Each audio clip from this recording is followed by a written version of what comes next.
Hello and welcome to episode 222 of the Money to the Masses podcast with your resident expert as always, Damien Fay, and me, Andy Leakes. Damien, how you doing? I'm good, Andy. You? Yeah. Well, the reason it sounded slightly odd, me saying that, because Andy and I have gone retro and we're not actually in the same location today. So we've gone back to the days of Andy and I in completely two different locations. Andy counting me in, me counting Andy in, so we actually then can make a podcast. So it's good. Andy's on Skype. I'm looking at him at his desk in the office and he's not here. It's a very weird world, but yeah. Andy's not pulling the sickie. He's working from home today. I know we've been guilty of this the last few weeks, but it wouldn't be the podcast, it wouldn't be right if I didn't mention the elephant that is in the room. Let's get it out of the way quick and early. What happened this week? Wow, Spurs in the Champions League final, aren't they, Andy? If anybody follows us on social media, they'd have heard me screaming and almost rupturing a vocal cord when that final goal went in the 95th minute. And of course, I've had a season ticket for 20 years, so do please indulge me for 1 second. And Tottenham are perennial underachievers. They often choke. But the fact we're in a Champions League final and I've got an outside chance of actually being able to go, you can forgive me for being so excited. So Andy's in a cup final with Watford. Spurs are in a cup final. And hopefully Justin, my dad, who's going to be just knocking on the door of 70 any day now, and me will get to go to the final. So I think it's going to be, we did joke, I think it's going to be the last time it's going to happen in his lifetime. So... Well, it probably is, because let's be honest. Oh, that's cheery. I was actually joking. God, I hope he's not listening, because Andy's just... What I mean by that is this is the first time Spurs have ever got to a European Cup final, as in the actual elite European Cup final. I think they've been to the Cup Winners' Cup final before. But what I'm saying by that is, yeah, absolutely, this is a big old thing, and it probably won't happen again in your lifetime. Almost as big as the hole you're in now, Andy. So, yeah, what we've done is it's been a brilliant week, so I'm buzzing. Follow us on social media, because obviously we do stuff that's not just money, to show the personality within the office, and there was me screaming on that. So we're all very happy in the office, and I'm in a very good mood. Good stuff. So I suppose we should get on with the money stuff then. What are we going to cover in this week's pod? Right. We've had a lot of questions regarding pensions, and so I'm probably going to have a slight pension, a bit of a, I don't know, loving in the next couple of weeks, picking up some of the questions we've had from different readers.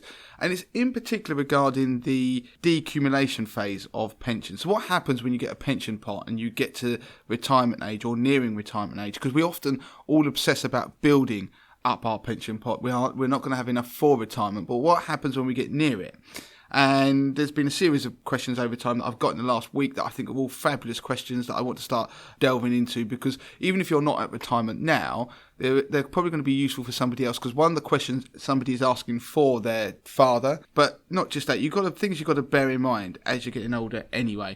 And we're going to do something on remortgaging, because it's going to be increasingly popular in the coming sort of months, although the economy has been flagging. There are signs of life in it, and there's always that chance that interest rates will go up. And it's not just about interest rates. There are people who are looking to fund improvements in their house, etc. So we've done some 5 steps to remortgaging and trying to explain that minefield. And finally, there's something that it's actually quite close to Andy's heart, all of this. We've done some bits on the sort of shared ownership, getting on the property ladder, and we've had a question in on that following a recent podcast, and Andy's going to delve with that, because obviously, like Andy's in the process of buying a house. Good stuff. Can't wait to get into that. Before we start, though, we must mention the reviews. We did mention it last week. We're going to mention it this week. We're not going to forget. And actually, an update on our Mug Hall of Fame. Yeah, the Wall of Fame. The Wall of Fame. You're right, Andy. So we've had a flurry in April, which we didn't cover on the podcast. So I'm going to read one or two of them. Somebody just called Jim Reed said, "So glad I found this podcast. Lots of great information put over simply and clearly. Thanks, guys. Keep up the good work." Somebody, first-time listener, that's Bex D1, just listened to not only my first financial podcast, but my first ever podcast. That's pretty good. Really informative, especially for someone who at 40-something, he's like me, is just starting to look at my finances properly. We'll be listening to some of the others over the coming days and weeks. Thank you for speaking my language and not jargon. And I'll read one more, is Amitas. Having listened to the podcast for a few months and also having met Damien lucky person, still misspelt my name, but we won't worry about that. I can truly say this podcast will teach you how to save and invest in your future. If you don't have a clue about money matters, then tune in and improve your financial health. There's always room for improvement, and the podcast sets this bar high. Bravo! Do I get a free mug now? Yeah, you do, actually, after such praise. I think Amit has. That might be Amit who just got a mug, I think. It's the one and the same person who would have got a mug for that, but coincidentally won a mug competition we did, I think, 2 weeks ago, and I don't get involved in the drawing those, and I think Lauren deals with that, and he won one anyway, and I'm looking across the office now, which is why my voice has gone slightly fainter. I'm looking at his mugshot on the Mug Wall of Fame. But before we move on, Phil sent in a question which might appear on a future podcast, but he ended an email this week saying, I broke my wife's favourite mug. I'm now in a doghouse. Can I have a free mug to get me out? And basically, I felt sorry for him, but also laughed at that. So we put that to the test on Instagram and put it as a poll for people to see, should he get a mug or shouldn't he? And overwhelmingly, you're such a nice bunch of people, because after an initial flurry of no's and saying stay firmly in the doghouse, Phil rose like a phoenix from the flames. And I don't know if he rigged the vote. He can't possibly do that because I can see who voted. But he was overwhelmingly, he's getting a mug. So Phil, if you're listening, I will email you. Send me your address and Lauren will sort out getting you a mug. And luckily he's at the doghouse. But on a related note, I do empathise because I am firmly in the doghouse. And Andy's laughing because I don't talk about my relationship on the podcast. But obviously I'm trying to get to Madrid to watch the Champions League final. And so if this sounds a little bit odd, this podcast, it's probably because it's being recorded live from my own doghouse. I've been sent to, but enough of that. Anyway, remortgaging. Good, yeah. So we're going to start with remortgaging. We published a really interesting article on the site this week, and typically we're going to go through like 5 steps of remortgaging. Yeah, so what it is, there are a lot of people who are thinking about remortgaging and don't know quite how it might work. That might seem odd for some people who've done it in the past, but actually most people seem to stay on the same deal that they take out when they first buy a house, almost indefinitely. So what happens, they will buy a fixed deal. I'm an example of this to a point where you get a fixed deal because you don't want interest rates to move up and you have to pay more. Because if you're on a tracker deal, your mortgage rate will track the Bank of England base rate typically plus a bit on top. So that's the nice bit of profit for the mortgage lender. What they will do is once they fall off that rate, they will stay on it. And that rate, therefore, is at the whim of what the lender wants to move. So if they go on the SVR, they call it, the mortgage lender can typically move it as they want to. If there's no T's and C's stipulating how they can actually move it, say in line with the Bank of England base rate, they can move it how they want and you're at their whim. When rates have been so low as they are now, that hasn't been a bad deal. So lots of people have stayed on it. And that includes myself, because of the T's and C's on my contract mean that I'm basically quids in by doing so. But there's a point where if you want to do refurbishments, you might have debt to clear, you might want to pay for a wedding, you might just want to get on a fixed deal because interest rates are only going to go up at some point, then people will look to remortgage. And that simply means you're going to get a new mortgage deal that pays off your other deal, and maybe you have a little bit on top. So if you're going to want to remortgage, or you're thinking about it, what you need to do is you need to get your current mortgage statement. And your lender will send it out to you typically at the start of every year, normally at the end of a calendar year, coincidentally. They'll have a statement which details what you owe, how long's left on your term, and it will also show your payments and the balance month by month for that particular year. You want to know how much is outstanding, and that's important because obviously when you go to a new broker, that's the amount you're going to want to borrow. The other thing you've got to bear in mind is that way mortgages work, they work on a loan-to-value basis. So the rate you pay would be determined on the value of the mortgage versus the house. That's that loan to value you hear people talk about. So if your loan to value is low, so you only want to borrow a small amount of money, you've only got a small amount of mortgage left on your property, then you're a lower risk to the lender, because if you default, they're going to be able to sell your property and get their debt back. Then you need to think about what type of mortgage you're looking for. So you're hopefully going to go on a better rate. If you've got a better loan to value than you had when you first started the mortgage, which is likely if you're on a repayment mortgage, then you could get a better deal. Are you looking to clear debts, or are you looking to fund home improvements? So a key part of that then is you need to go and work out what the cost of those home improvements are if you're having home improvements. Now, I mention this because this is kind of the world that I'm in at the moment, where I'm thinking about doing something very similar, but there's no point borrowing more money than you need to. You want to be able to borrow just about what you want. So you need to go and actually get quotes for all that stuff that you want to do, which can be quite difficult. I know that it can be difficult to get a quote from a builder to do anything in this life, particularly if it's about a project you might not even do, but you're going to have to try. One thing to bear in mind if you're going to try and remortgage, that you're therefore going to go and look at another lender, we're going to come on to the things that the new lender will want, that you're going to have to get your sort of ducks in a row.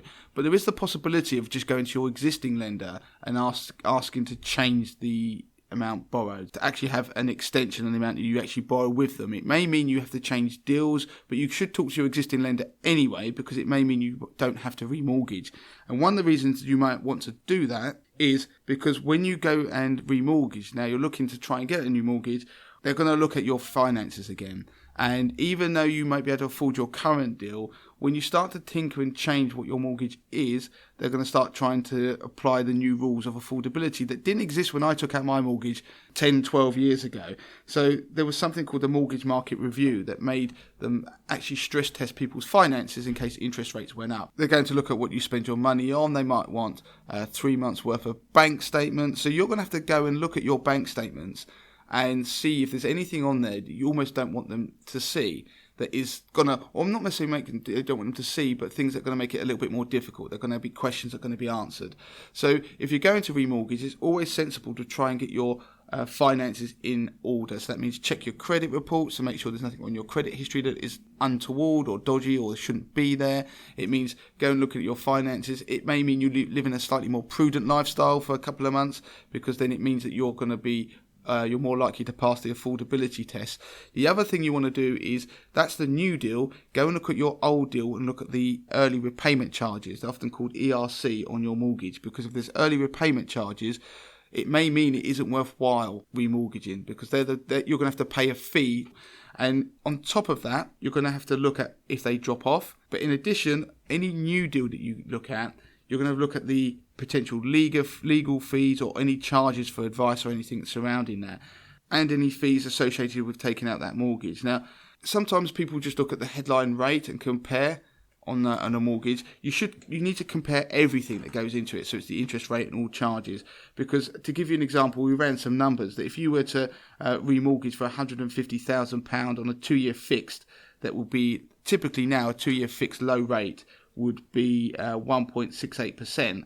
Now, we've assumed a certain loan to value. With a fee of £995, that would work out that you would pay £15,700 over the deal period. That's the cost of that to you, that deal.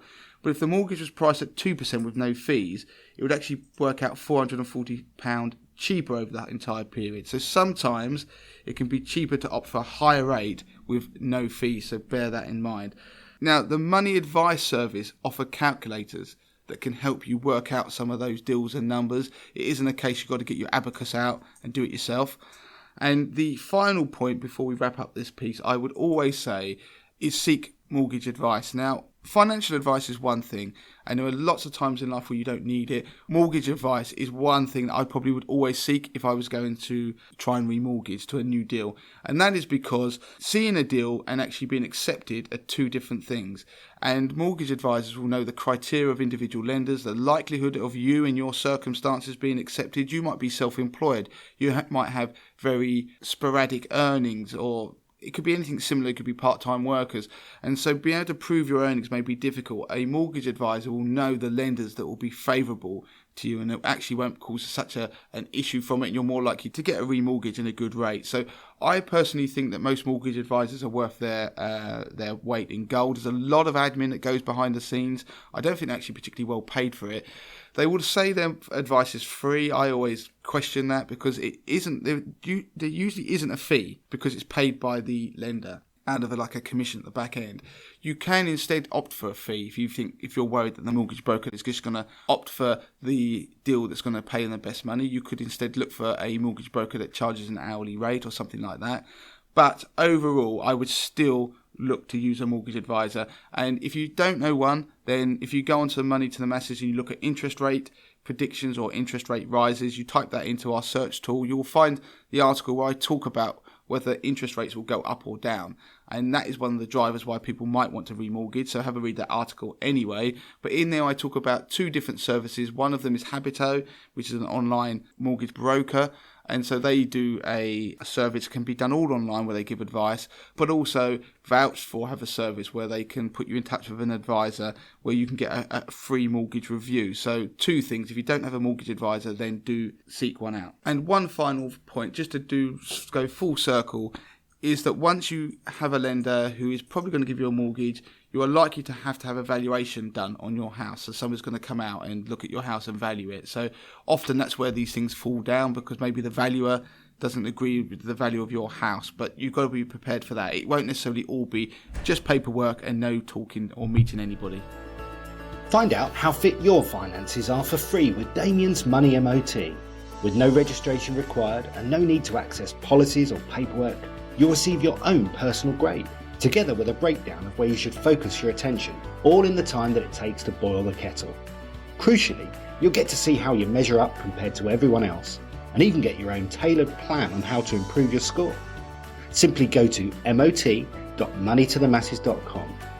So sit back, relax, take Damien's free money MOT, go to mot.moneytothemasses.com to get started, and reward yourself with that cup of tea afterwards.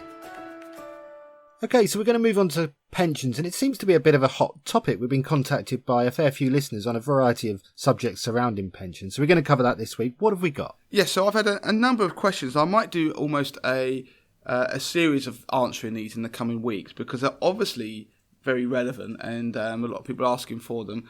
And it's, a bit, like I said, about the end where you're starting to approach retirement. So I've had a question that says, "Hi Damien, I have a question for my dad who is stressing about retiring soon, ! He's just over 60 and has been looking into his pension, which is invested in 90% shares. I know you previously mentioned the age rule to ascertain what your split of shares and bonds should be. I'll come back to that in a second. As such, should you begin moving his pension into funds that are more bond weighted, or wait till he fully retires? I've checked through your episodes but can't find anything that targets that specifically." We covered bits of this in the past. Now, to put it simply, 90% in shares is a hell of a lot to be, if he's just about to retire. She doesn't mention when he is, I don't think, going to retire. But if it's imminent, then I would, if it was me personally, because I can't obviously give advice, but if it's me personally, I'd be shifting down into more low-risk assets. Now, the age rule, which was mentioned in that, is the idea that if you're investing, that you take your age and you minus it from 100, and that gives you the percentage that you would have in equity. So if someone was 60, you minus it from 100, that gives you 40, so you'd have 40% of your portfolio in equities. It's called lifestyling. Sometimes if you have a pension fund that's a default pension fund, you may find it's called lifestyle something or other. And what happens as you get older, it starts to slowly move you away from high risk assets towards bonds or something low risk. Could even be commercial property. So yes, I would say that in this instance that the person needs to move into lower risk stuff if they're going to be retiring imminently, because the reason you do that is the stock market could collapse. Now, we're at all-time highs on the stock market in America, not necessarily everywhere else, but we've had a bit of a pullback if you've been listening to the Midweek Markets podcast, because Donald Trump is puffing his chest out, throwing his weight around about the China trade deal. Then we are prone to a pullback. It doesn't mean we will do. We could go on to all-time highs. I don't know which will happen. But it does suggest we've had a really good run. And ignoring that, you would want to be managing your risk and moving more into low-risk assets. But against a backdrop of high frothy markets, then you probably got even more incentive to do so, because the problem is her dad, if this collapsed, the market collapsed and he's 90% in shares, if we had a 50% sell-off in the next couple of months, which doesn't say that will necessarily happen, then he's going to obviously lose half his pension pot, and he's probably not putting so much in. So the answer is yes. What would you go into? Then is bonds, it is things like gilts, it is things like commercial property or even cash. When we're funding a pension, it's often called an accumulation mode. Then there's a period that you often get, which is kind of around about now that this person's talking about, which is a almost preservation mode. And then you've got this decumulation mode after that, which is where you start withdrawing. We covered the decumulation stuff recently, which was about the withdrawal rates and what you invest in. So at this point, if he's going to retire, he's going to transition into that. So he needs to ponder what kind of withdrawal rate he can have, how much money he's got, how much money he's got from other sources of income, the most tax efficient ways to withdraw on that pension.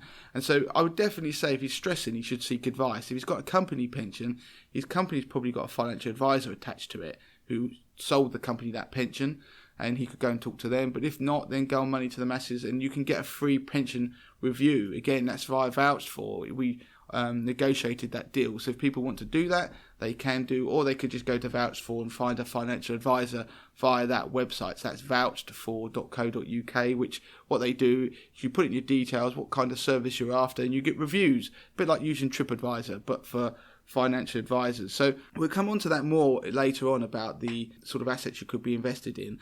I have created a tool that if you go onto the Money to the Masses website and look for a investment allocation tool that was based around some of the best trackers out there, and it looked at a medium risk profile in their age and what kind of asset mix they could have that would be relevant to their, as I say, age and risk profile. It's not advice, but what it would show you is kind of how much it would be in UK equities, how much it could be in American equities. If you're not confident in making your own decisions, then like I say, go seek advice. But before I just move on from that, now he's going to move into the decumulation mode. I just want to list a couple of risks that this person will have. Now, one of them will be longevity risk. You'll hear that. That means that they're the risk of living for a long time. Not a bad risk to have, but that is one problem. Will their portfolio generate enough sustainable income? They've got liquidity risk is going to be one of the things they've got to think about. Is their pension invested in things that they can actually get money from easily? They're not locked away in some strange investment scheme. Volatility risk, which is the one thing that this person is talking about and worried about. The risk of your portfolio going up and down radically, the fund value. So if you start withdrawing money from that, you can see that there's an issue, because if the portfolio suddenly halved one day and you took out a big chunk, then when it goes back up again, you're actually eating away at your portfolio really quickly. So the way you can mitigate that is through smoothing of your withdrawals, so you don't take them out. You take them out periodically. It's the asset mix, so you actually reduce the volatility by investing in lower risk funds. And the other way is you can manage the way you generate the income. And it's something we've talked about in the past by investing in equity income funds. Now, this seems very different to what I've talked about earlier about de-risking, but if your portfolio is going to generate income, one method to produce a sustainable income going into the future is actually to invest in income funds, equity income funds. And 80/20 Investor has tables and data about the funds that produce sustainable income over time. And if you think about it, if you had a single share, just to keep it simple, that generated a 5% yield every year, so a 5% dividend and income, and it managed to do that forever, does it really matter what the share price is if you've bought that particular share, if all you're interested in is the income? And the answer is you don't really, because you're never going to cash it in. So there is that element about an income portfolio in retirement, that you can build a portfolio of equity income funds. So the income is managed by the fund managers of each fund. It's smoothed over time, and it could produce a sustainable income. And so you're not obsessed about the value of your pension pot. I've done a podcast on it in the past, so go back and have a look at it. I can cover it again if people want to, then let me know. And the other thing to bear in mind is that kind of another smoothing is that you could, in theory, rather than take money straight out of your portfolio over time, even if you're going to take money from capital growth, which obviously there's a danger in that if the portfolio drops in value, if you put a certain amount in cash each year that equates to your annual income, and you just withdraw from that, and at the end of each year you have topped that reservoir of cash back up again in a managed way. Therefore you're not being forced to take money from a portfolio when it's dipping, if that makes sense. So you imagine the market in December fell 20% and your fund had fallen 20%, you wouldn't have had to withdraw money from it because you had a cash pool that was paying your income for that year, and you could have managed that withdrawals over that period of time. So that's something else that I could talk about again at length in the podcast, but it's something to bear in mind. Other risks are obviously return risks, so that's not generating enough money on your portfolio. So if you want a spread of asset mix, so even if it's low risk, it doesn't mean you have to have completely low return, but you've got to set your expectations. But keep costs low, so that means low cost ETFs, things like Vanguard. And another thing to bear in mind is something I kind of alluded to there, is sequencing risk.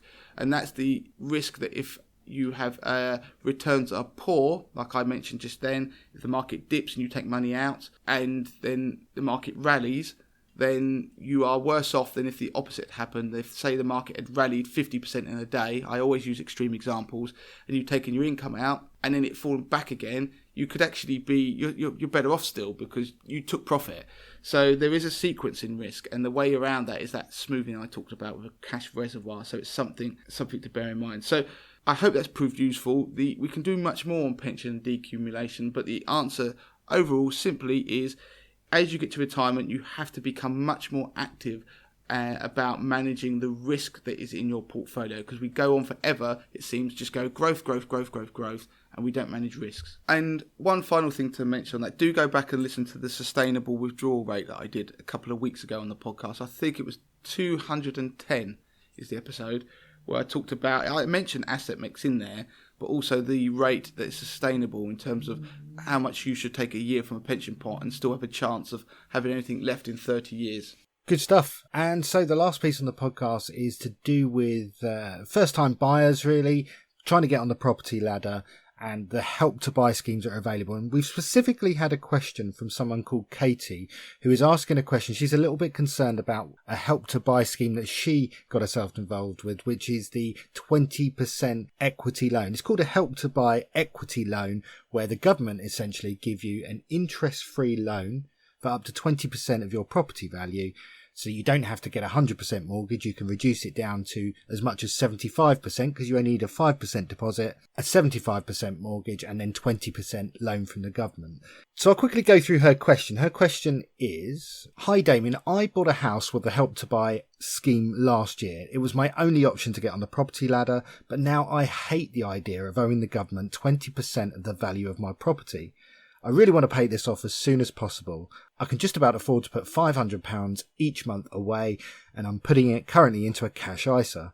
Am I being smart by doing this? Should I keep the money in something else? Should I be investing it somewhere else? Should I be paying off the mortgage itself? Should I just not worry about it and pretend that it doesn't exist? Please help." So what's interesting is Andy's almost become, he's living all of this at the moment. If you saw him in the office, it's now become almost his expertise, first-time buyer scheme. So I'm going to sit here and drink my cup of tea, which has gone cold, and just let Andy go for it.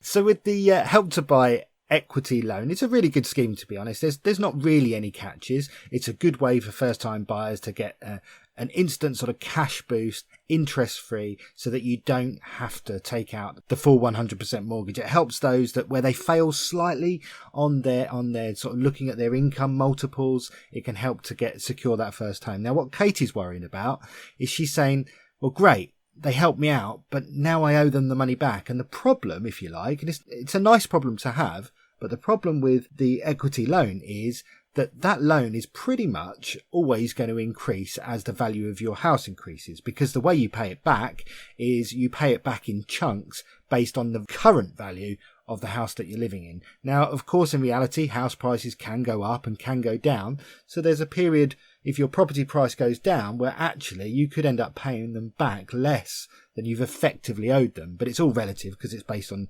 property prices, which do swing. So what Katie's concerned is, she's saying, look, I hate the idea. I owe the government 20%. My house price is currently going up and up and up, as is the amount that I therefore owe the government. So what can I do? Well, she's doing the right thing. She's thinking about it. She's putting the money away. Cash ISA is a good way to do it. There are other ways you can do it. But my suggestion to Katie is just keep doing what you're doing. She's doing the right thing, because after 5 years, the government will start applying an interest rate to that loan. You get interest free for the first 5 years. You have to pay a nominal £1 a month transactional fee, if you like. It's a nominal fee just so that, they can get the loan through. But after 5 years, you'll start paying 1.75%. So if you work those numbers through, an average property price, let's say it's 250,000, 20% equity loan. So you owe the government 50,000. You'll pay £1 a month every month for 5 years. But after 5 years, you'll start to pay 1.75% interest. which equates to about £73 a month. So Katie's doing the right thing. She's doing the smart thing. She's saving up now. One thing to be aware of with the equity loan is it doesn't stay at the value that you got the loan at. It will always be based on your current property price. Now, you can do something called staircasing, which is effectively where you pay that 20% loan back, but you can only do it in 10% multiples. So if you owe them 20%, you can only actually pay it back once you've saved up enough to pay 10% back, and it will be based on your property price. You'll have to pay a fee for that. Am I making sense, Damien? You are making sense, Andy. So what Katie needs to do is keep doing what she's doing. She's desperately trying to save this money because she doesn't really want to be paying over £70 a month in interest.